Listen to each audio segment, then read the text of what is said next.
Good morning guys! What's up? Ito na naman tayo sa another vlog. Pagkagising ko nga ng umaga naglalaban is Mrs. At ako naman ang magpapakain sa mga manok. Tiningnan ko muna kung may itlog pero wala.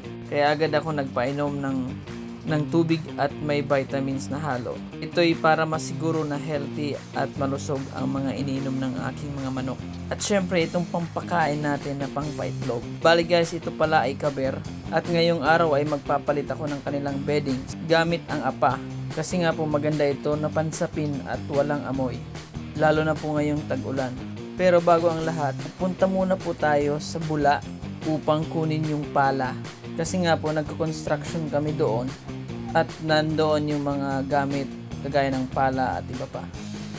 Binisita ko muna guys itong pinapatrabaho namin. Nakita ko ay may tubig. Gawa nga po ng maulan. At agad po akong bumalik para pumunta kay Ate Queen sa kanyang shop. Ito pala guys ang Hansi Tire Shop and Supply. Kung kailangan nyo ng mga supplies ng sasakyan, parts ng motor, ay may available po dito. Pero specialty po nila ay mga gulong. Marami po silang gulong na pwede sa inyong mga sasakyan. May pang motor and may pang 4 wheels. Ito po ay matatagpuan dito sa may Sagrada, Bula, Camarines Sur. Katabi po mismo ng BFP, Bula. Hanapin nyo na lang po si Kuya Sherwin or si Ate Queen. Ito po yung mga gulong available sa kanila. At syempre po itong mga bagong gulong. Murang-mura po ang mga piyesa at gulong dito. At yung labor cost ay budget friendly talaga. Kaya kung ikaw ay malapit, punta na sa Hansi Shop. At ito na nga po yung pala na kailangan ko. At agad naman po akong bumalik sa bahay upang magtrabaho ulit. Ito na nga po, tayo nagsimula na kasi baka paabutan tayo ng malakas na ulan. Mahirap nang magtrabaho. Medyo sumakit lang yung likod ko dito kasi nga po mababa yung pinto. Pero carry naman. Sobrang ganda ng exercise ko ngayong araw. Kasi ilang oras din ang ginugol ko para malinisan itong kulungan na ito ng manok. Dito nga guys, habang naghahakot ako, ay bigla akong nadulas. Halos mag-split po yung paa ko. Kaya sumakit yung singit ko at nag-unat-unat. Binuhusan din po natin siya ng tubig na may chlorine. Nang sa ganun po ay mabawasan po yung mga mikrobyo. Kasi guys, nakalimutan kong bumili ng disinfectant sa tindahan. At bago po natin ilagay ang apa, mag-air dry muna po tayo. Habang tutulungan ko naman si Mrs. na maglaba.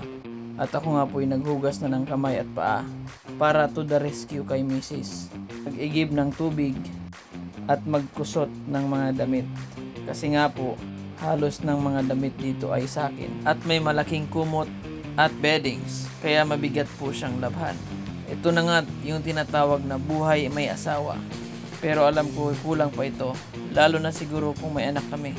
Bali naghubad na ako ng damit dito kasi nga po amoy chicken dung na or ipot ng manok. At pagkatapos po, hinandaan ako ni Mrs. ng pagkain. Tortang talong, wow! Sarap talagang kumain kapag pagod. Sulit na sulit, kaya ako tumataba. 30 minutes after, inilagay ko na po yung rice hull o apa. Kalahating sako po ito. At diretso ko na rin pong inilagay yung 5 kaber. Nang sa ganun, mangitlog po sila ng malinis at normal. Sa mga magtatanong po kung saan kami nakabili ng kaber, mag-message na lamang po. Kitang-kita po na masaya yung mga manok sa bagong beddings nila. At tiyak po na mangingitlog po silang maganda at syempre malinis. Alright guys, hanggang dito na lang muna ang aking vlog. Sana magkaroon pa tayo ng maraming pagsasama. Salamat! Bye-bye!